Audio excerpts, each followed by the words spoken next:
জয়পুরহাটে ১২ বছরের এক শিশুকে ধর্ষণের অভিযোগে সৎ বাবাকে গ্রেপ্তার করেছে পুলিশ। গুরুতর আহত অবস্থায় শিশুটি বর্তমানে জয়পুরহাট ২৫০ শয্যা বিশিষ্ট জেনারেল হাসপাতালে চিকিৎসাধীন রয়েছে। বিস্তারিত জানাচ্ছেন আমাদের প্রতিনিধি। জয়পুরহাট শহরের আদর্শপাড়ায় এলাকায় ঘটেছে এই মর্মান্তিক ঘটনা।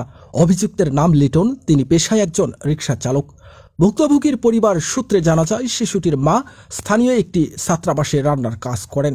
গত সপ্তাহে মা কাজে যাওয়ার পর ঘরে একা থাকার সুযোগে সৎ বাবা লিটন শিশুটিকে জোরপূর্বক ধর্ষণ করে এবং বিষয়টি কাউকে না জানাতে ভয়ভীতি দেখায়। গত ১৮ মে শিশুটি আবারও কুপ্রস্তাব পাওয়ার পর দৌড়ে মায়ের কর্মস্থলে গিয়ে ঘটনাটি খুলে বলে।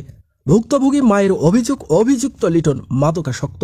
ঘটনাটি জানাজানি হওয়ার পর স্থানীয় কিছু প্রভাবশালী ব্যক্তি ও আত্মীয় স্বজন সামাজিক সম্মান ও মামলার খরচের ভয় দেখিয়ে বিষয়টি ধামাচাপা দেওয়ার চেষ্টা করে। এই বাধার